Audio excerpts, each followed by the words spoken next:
নবীর খাদেম 8 বছর একাধারে যিনি নবীর খেদমত করেছেন হযরতে আনাস ইবনে মালিক রাদিয়াল্লাহু তাআলা যার টাইটেল দেওয়া হয় আসমাউর রিজালের কিতাবে, ইতিহাসের কিতাবে আসমাউর রিজালের কিতাবের মধ্যে বাবা এসেছে যার নামের আগে টাইটেল দেওয়া হয় খাদিমুর রাসূল, রাসূলুল্লাহর খাদেম।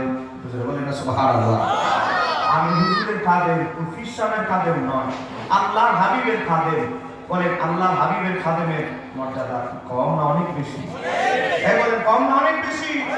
অনেক বেশি। আল্লাহর হাবিবের সাথে নিসবতে যাদের সম্পর্ক, এ বাবা পৃথিবীতে বহু মুয়াজ্জিন আছে, আপনাদের মহল্লায় মুয়াজ্জিন আছে, কিন্তু হযরত বেলাল মুয়াজ্জিন, আমাদের মুয়াজ্জিন আর নবীর মুয়াজ্জিনের মধ্যে পার্থক্য আছে না? না আছে।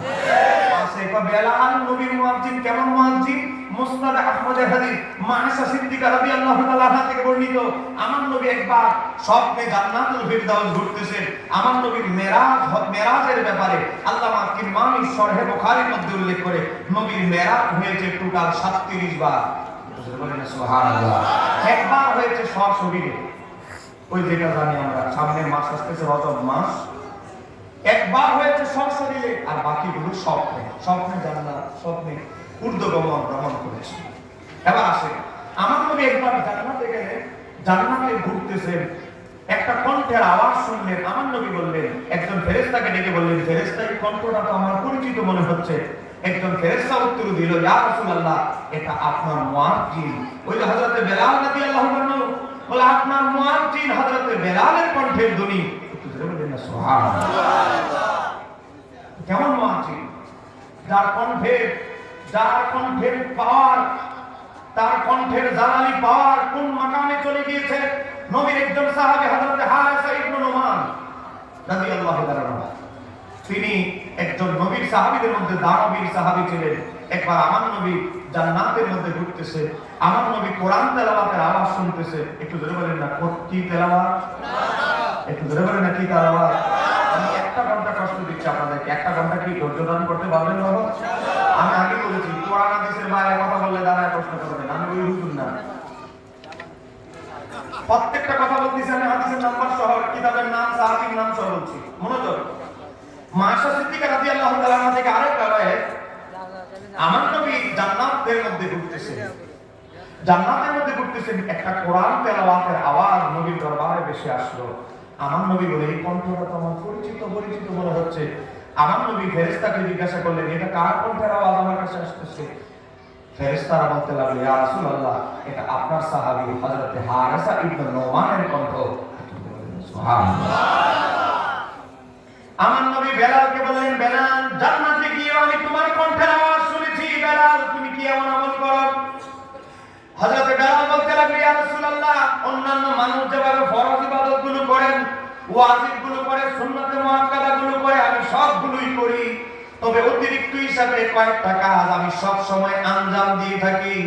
আমি সর্বদা ওযু অবস্থায় থাকাটা আমি পছন্দ করি। সুবহানাল্লাহ। ওযু অবস্থায় থাকার দরকার আছে না নাই? আমি সর্বদা ওযু অবস্থায় থাকা পছন্দ করি। আর আমি মসজিদে ঢুকলেই সবার আগে 2 রাকাত সুন্নাত নফল নামাজ আমি না পড়ে মসজিদের মধ্যে বসি না। এবার আমার নবী হযরত বেলালের কথা শুনলে, এবার আমার নবী হযরত হারিসা ইবনে নুমানকে বললে, হে হারিসা ইবনে নুমান তোমার কণ্ঠের কোরআন তেলাওয়াতের ধ্বনি আমি জান্নাতেও শুনেছি, তুমি কি এমন আমল করো? হারিসা ইবনে নুমান আমি জানতে চাই। হারিসা ইবনে নুমান বলে না। আমার নবী তদন্ত করে খোঁজ নিলেন, হযরত হারিসা ইবনে নুমানের 2টা কাজ খুব আঁকড়ে ধরে বেশি। বলেন কয়টা? একটা হলো তিনি দান করেন, ডান হাতে দান করে বাম হাতে জানে না। বহু দানবীর আছে মাইকে নাম না বললে, পোস্টার বড় করে নাম না দিলে বলে এর পরের বছর আজ আমার কাছে টাকা নিতে আসিস। এরকম আছে না নাই? এই বাবা হযরত হারিসা ইবনে নুমান কেমন সাহাবী? আমার নবী তদন্ত করে দেখে হারিসা ইবনে নুমানের একটা বড় গুণ হলো তিনি গোপনে দান করাটা বেশি পছন্দ করে। হযরত হারিসা ইবনে নুমানের ব্যাপারে ইমাম ইবনে কাসির কিতাবের নাম আল বিদায়া ওয়ান নিহায়া মধ্যে উল্লেখ করে, হযরত হারিসা ইবনে নুমান শেষ বয়সে অন্ধ হয়ে গিয়েছিলেন, চোখের দৃষ্টি চলে গিয়েছিল। হযরত হারিসা ইবনে নোমানের চোখের দৃষ্টি যখন চলে গিয়েছিল, হযরত হারিসা ইবনে নোমান কি করতেন, নিজের ঘুমানোর কামরা, খাস কামরা থেকে দরজা পর্যন্ত একটা রশি বেঁধে দিয়েছেন, একটা রশি টাঙিয়ে দিয়েছেন।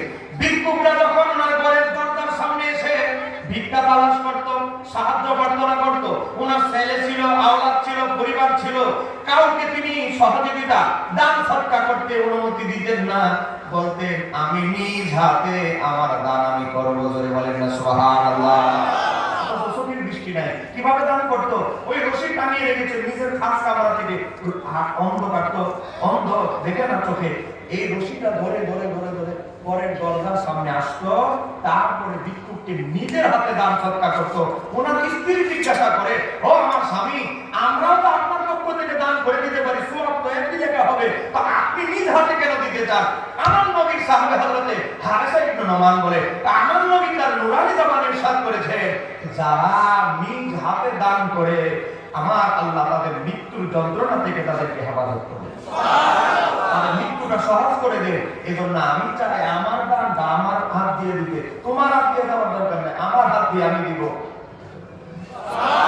আমার নবী এক নাম্বার তদন্ত করে হযরত হারিসা ইবনে নোমানের জীবনীতে পাইলেন, এক নাম্বার কাজ, দুই নাম্বার কাজ হলো হযরত হারিসা ইবনে নোমান মায়ের ভক্ত বেশি।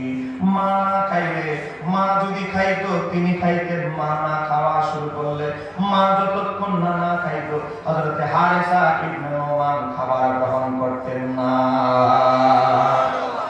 ওর মা বাবার খেদমতে মূল্য আছে না? আছে। এই বলে বলেন আছে না? আছে।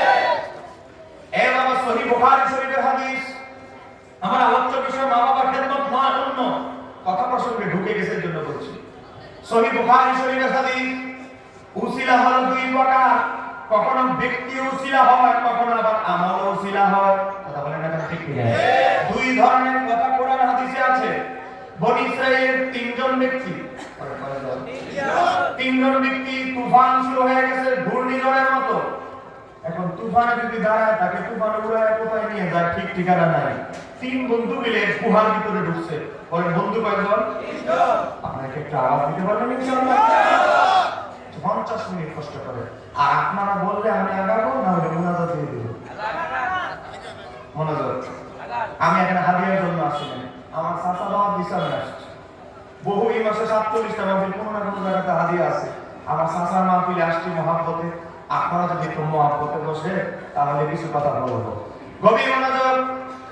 সহিহ বুখারী থেকে বলছি, সাহাবী হযরত আবু সাঈদ খুদরী রাদিয়াল্লাহু তাআলা থেকে বর্ণিত, তিন বন্ধু, তুফান শুরু হয়েছে, কোন বাড়ি ঘর নাই, ঢুকবে কোথায়, কার বাড়িতে ঢুকবে? সামনে গাইছে একটা গর্ত, গুহার ভিতরে ঢুকছে। তুফানের বাতাসে এক বড় পাথর এসে যে গুহার মাথা দিয়ে ঢুকছে ছিদ্র দিয়ে, এই ছিদ্রের উপরে গিয়া পাথরটা পড়ছে, মানে ওই যে গুহার মাথা এটা বন্ধ হয়ে গেছে। এখন বের হওয়ার মতো কোনো সুযোগ নাই। তিনজনের ভিতর থেকে ধাক্কা দিয়ে এই পাথর মারা হয়ে এই সুযোগ নাই। এত বড় পাথর, মুখ বন্ধ হয়ে গিয়েছে, এখন বের হবে কিভাবে? তিন বন্ধু মিলে বলে, আমাদের এখান থেকে বের হওয়া আল্লাহর সাহায্য ছাড়া, এই গুহার ভিতর থেকে বের হওয়ার আর কোন সুযোগ নাই। বলে না, আর কোন সুযোগ নাই। এখন আল্লাহর গায়েবী সাহায্য লাগবে। আল্লাহ যদি গায়েবী সাহায্য করে তাহলে এখান থেকে বের হওয়া সম্ভব। কারণ আমরা যে গুহার ভিতরে আছি, বাইরের মানুষ তো জানে না, আর এখানে পাহাড় জঙ্গলে তো মানুষ সহজে আসবে না। কথা বলেন না ঠিক কিনা? পড়ে গেছে মুশকিলে। তিন বন্ধুর মধ্যে একজন বন্ধু আবার একটু মাথার মধ্যে জ্ঞান একটু বেশি। তিন বন্ধুর মধ্যে এক বন্ধু বলতেছে, এখন তো আল্লাহ সাহায্য ছাড়া গুহা থেকে বের হওয়া সম্ভব না। আমি আমাদের থেকে শুনেছি, মুখলেস কোন আমলের উসিলা দিয়ে যদি কোন বান্দা আল্লাহর কাছে কিছু প্রার্থনা করে, আমার আল্লাহ গায়েবী সাহায্য করে। আমাদের তিনজনের গোটা জীবনে আমরা যদি 100 বছর বাঁচি, গোটা 100 বছরের মধ্যে যেই কাজটা একমাত্র মানুষের সন্তুষ্টির জন্য নয়, আল্লাহর সন্তুষ্টির জন্য করেছি, এমন তিনজনের জীবন থেকে 3টা কাজ বের করো। 3টা কাজ বের করে আল্লাহর কাছে একজন এক একটা কাজ উসিলা দিয়ে আল্লাহর কাছে প্রার্থনা করবো।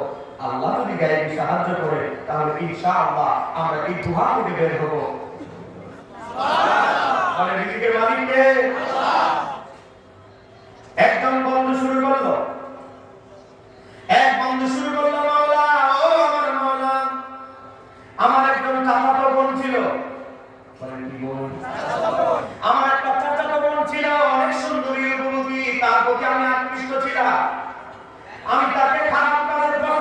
দিয়েছিলাম, জেনা বিচারের প্রস্তাব দিয়েছিলাম, সে আমার কাছে চুক্তি করেছে এত টাকা দিলে সে আমার কাছে আমার সাথে জেনা বিচার করবে। আমি তাকে টাকাও দিয়ে দিলাম অগ্রিম, ঠিক আছে তোমার টাকা দিয়ে দিলাম, সময় আমি বলে দিব।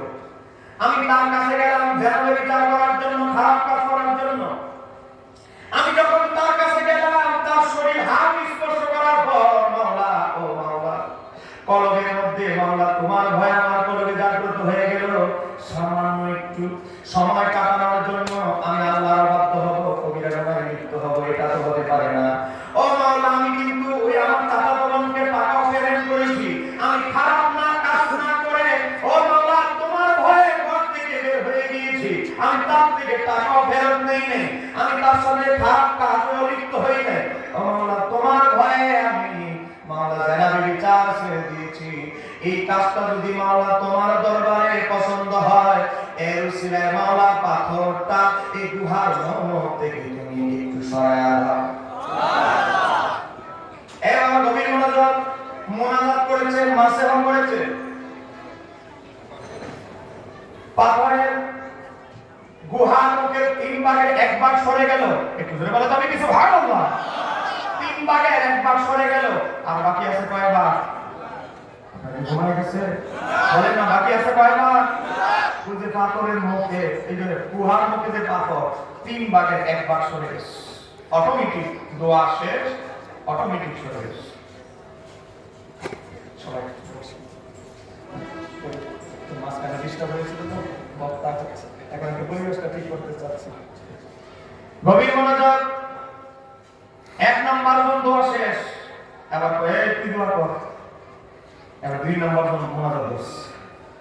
2 নাম্বার তার সারা জীবন একটা ভালো কাজ বের করতেছে, কোন কাজটা আল্লাহর সন্তুষ্টির জন্য করছে, আমার তো বহুতই করছে, কিন্তু নির্বেজাল আমার গুলো খুঁজে খুঁজে দ্বিতীয় বন্ধু বার করছে একটা।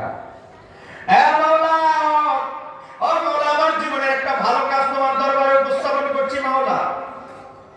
এই ভালো কাজটা হলো মাওলা, আমার আন্ডারে একজন দিন মজুর ছিল। বলেন কি মজুর? দিন মজুর ছিল আমার, একদিন শ্রম দিয়েছে আমার কাছে, একদিন পরিশ্রম করেছে, একদিন সে কিছু আটা ময়দা কিছু টাকা পাইতো। সে টাকা না নিয়ে সন্ধ্যাবেলা চলে গেছে, আমার থেকে পেমেন্ট না নিয়ে। দীর্ঘদিন ধরে সে আমার সাথে দেখা করে নাই। আমি চিন্তা করলাম সে টাকা না নিয়ে চলে গেল, কয়েকদিন হয়ে গেল, এর চেয়ে ভালো সে যেহেতু অনেকদিন ধরে আমার সাথে দেখা করে না, টাকাটাও নেয় না, এই যে আমার যে কাজটা করে গেল, এই যে তার রোজের টাকাটা রয়ে গেল, পারিশ্রমিকটা রয়ে গেল, এই বেচারা গরিব মানুষ, তার এই টাকাটা আমার কাছে পড়ে থাকার চেয়ে ভালো কোনো কাজ ইনভেস্ট করলে এই গরিব বেচারা লাভবান হবে। তিনি কি করলেন, তার ফসলের জমিতে ওই তার কয়েকদিন বা একদিনের যে ইনকাম, ওই ইনকামটা তার ফসলের জমিতে একটা অংশে ইনভেস্ট করলো। একটাই অংশে ইনভেস্ট করার পর কিছুদিন পর এটা বাড়লো, আবার কিছুদিন পর আরেকটু বাড়লো, আরো কিছুদিন পর আরেকটু কিছু বাড়লো। তারপরে একটা মহিলা দুম্বা কিনলো, ওই দুম্বা থেকে কি হলো, বাচ্চা হলো, বাচ্চা থেকে আরো বাচ্চা হলো, অনেক এক পাল দুম্বা হয়ে গেল। তারপর হঠাৎ করে কিছুদিন পরে ওই বেচারা আসলো, ওই শ্রমিক বেচারা আসলো, আইসা বলে, আপনার কাছে আমি কয়েকদিনের শ্রমিকের মজুরির টাকা পাই, আমার টাকাটা দিয়ে দেন, আমি তো একটা অসুবিধায় পড়ে গেছিলাম, আসতে পারি নাই, আমার টাকাটা দেন। তখন ওই ব্যক্তি কি করেছিল, তার ওই